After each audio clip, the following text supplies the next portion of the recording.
السلام علیکم، میں ہوں سعید شیخ اور آپ کو ویلکم کرتا ہوں۔ پاکستان میں اس وقت شدید عدالتی بحران چل رہا ہے۔ تاریخ میں پہلی دفعہ ہوا ہے کہ جج کھلے عام ایک دوسرے کے مقابلے پر آ گئے ہیں۔ اس سے کسی کا بھی فائدہ نہیں ہوگا، لیکن سب سے زیادہ نقصان پاکستان کو پہنچے گا، کیونکہ دنیا ہماری طرف دیکھ کر ہنس رہی ہے۔ جہاں دنیا آرٹیفیشل انٹیلیجنس کی باتیں کر رہی ہیں، وہی ہم لوگ عدالتی فیصلوں کو لے کر ایک دوسرے سے بدست و گریباں ہیں۔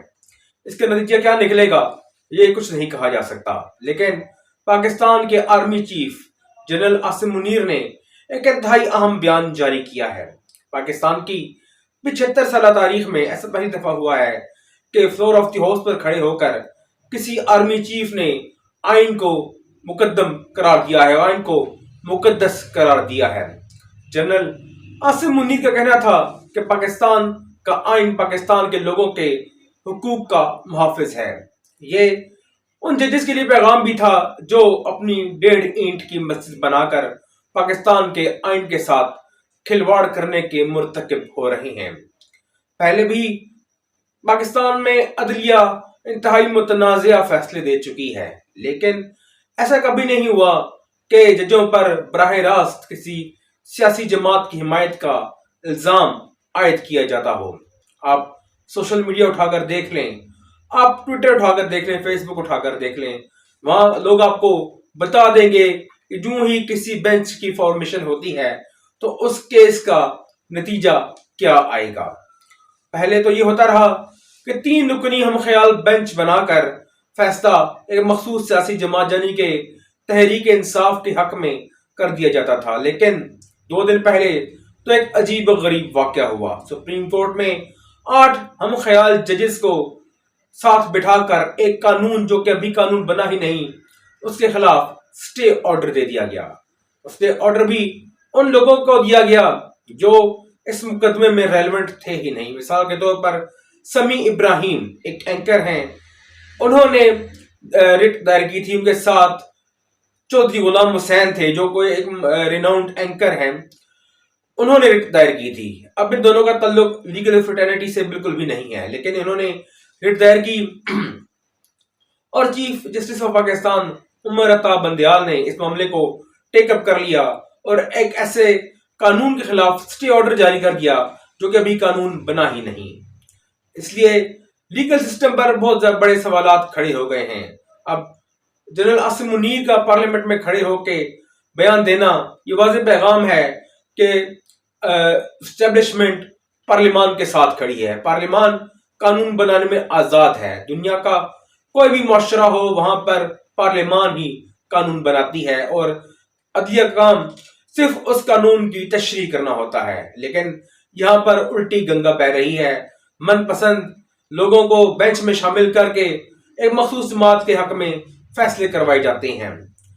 یہ بھی خبریں گرم تھیں کہ 2 سینئر ججز عمر عطا بندیال اور قاضی فائز عیسیٰ کے درمیان کوئی جھڑپ بھی ہوئی ہے اور نوبت ہاتھا پائی تک پہنچ چکی ہے، لیکن اس خبر کو سپریم کورٹ آف پاکستان کے ترجمان نے مسترد کر دیا اور اس کی تردید کر دی۔ ایک اچھا امر ہے کہ سپریم کورٹ نے اس کی تردید کی ہے، لیکن جو میسج عوام تک پہنچنا تھا وہ پہنچ چکا۔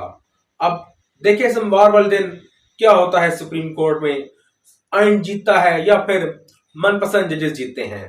ابھی اگلے دنوں میں ایک آرٹیکل پڑھ رہا تھا جس میں بتایا گیا تھا کہ عمران خان کو یہ میسج کنوے کیا گیا تھا کہ آپ اسمبلیاں توڑیں، آپ اس وقت عدلیہ میں بہت مشہور ہیں، آپ کی مقبولیت اس وقت 92 کے ورلڈ کپ سے بھی زیادہ ہے، اس لیے آپ کو عدالتیں ہر صورت ریلیف دے دیں گی۔ اور اس کے بعد یہی کچھ ہوا۔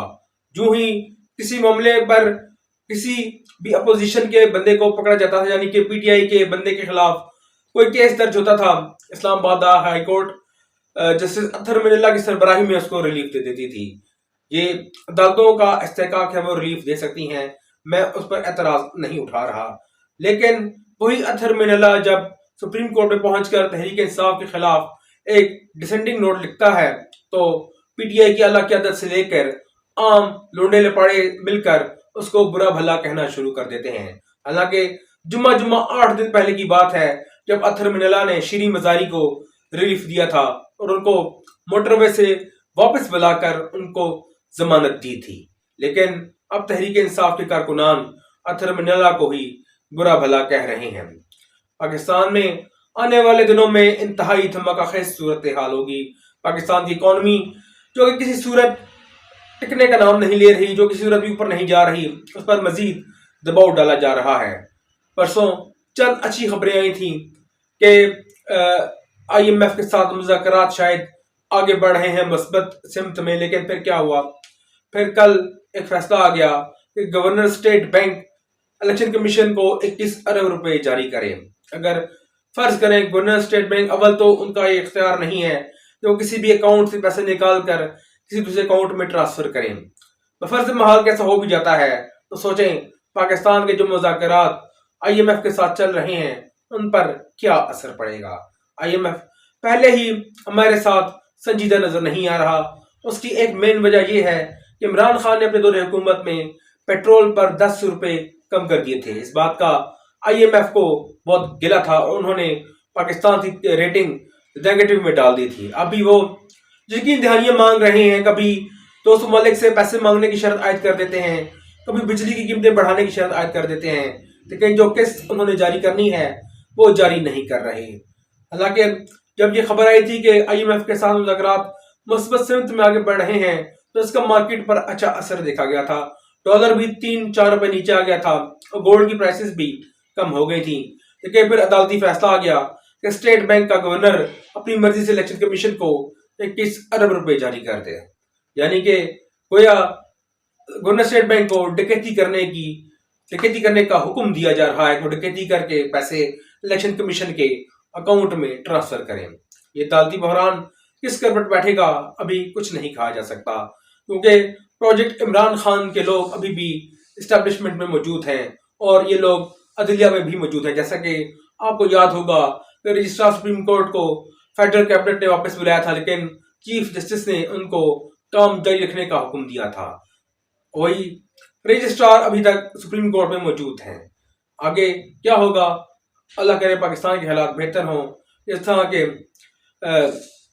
جسٹس جمال مندوخیل نے کہا تھا کہ اللہ تعالیٰ ہی ہمارے ادارے اور ہمارے ملک پر رحم کرے۔